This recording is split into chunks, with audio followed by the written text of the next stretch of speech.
for the young people, is for you all to understand, man.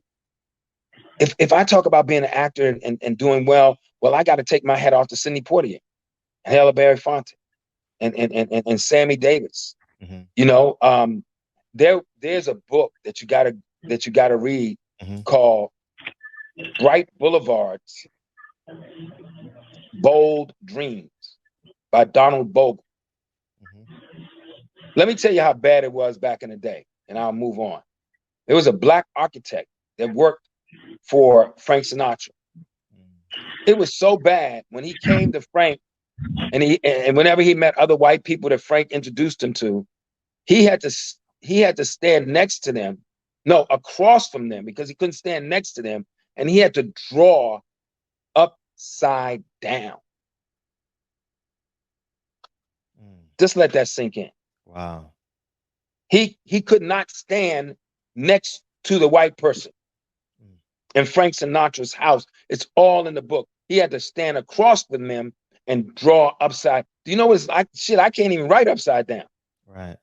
So this is heavy stuff, man. But you know, these are some poignant questions, man. And I think, you know, I have hope in America again. So we'll see what happens. Let's talk about some funny stuff. Okay. I need another glass of sake. DB, go ahead, man. What's up? I love it. You too deep, DB. Listen. What's a dream role for you? Like a biopic of one of our iconic and historical figures that'll be a perfect fit for you. You did a great job playing Dr. King, but is there somebody else that you feel will be a perfect role for you? Two things. I would love to play Nat Turner. When I was in high school and I was in workshop for careers in the arts, we had open play where you bring in a character and you had to present him, and you had to pick a person from. Just let you know how ghetto my ass was. You had to pick somebody from African American history. So I picked John Brown. Oh. So my guy who was in my group, he said, "Hey Cliff, I don't think John Brown is black."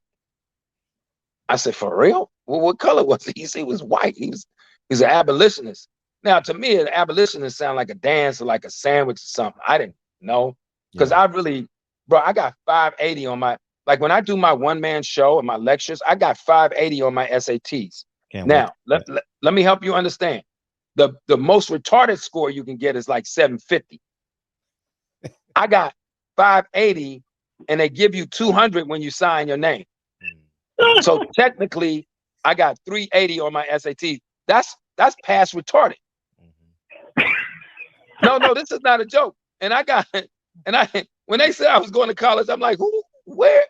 I remember being in 11th grade, and the counselor said, "Do you want to go to college?" Now you have to understand, I come out of Southeast DC, and if it wasn't for JB and my sister, man, I don't know where I would have been. And some of my angels, Daryl Harvey and his family, which I'm gonna explain to you, they are later, and I had some great teachers. I was a certified retarded guy, man. I came out of the hood. I'm telling you, I took the SAT with everybody from all the thugs and killers. Wow. And so when I think about roles, I think, so I didn't know that Nat Turner was black. So my guy said, "Why don't you do Nat Turner?" I was like, "Is he black?" He said, "Yeah, Nat black." So then I did my research. So I would love to play Nat Turner, because I don't think anybody has ever. Now Nate Parker did do Nat Turner, but I like to see them capture Nat Turner the way he really was. Like Nat Turner chopped up 62 white people. And when you say, he won't show it for real. Yeah, we need to see that, right? We need to, because, I don't want y'all to call in and write in and say Mr. Powell is advocating violence, because I'm not. But if you're a slave and you got to chop a white man's foot off to get free, then chop that Mahunchie's foot off. That's what I say. Because what's more brutal than slavery? So I've never seen a Nat Turner story told right. Well, not right, but as depicted the way it really should be. So that's a character. And then there's a book. And of course, if everybody doesn't know, from the Harlem Renaissance, Richard Wright. Richard Wright has this short story called A Man Who Lived Underground. And it's about a guy that lives in the subway system. Is that crazy? and he has like a whole house pretty much set in the subway system. Wow. Crazy story.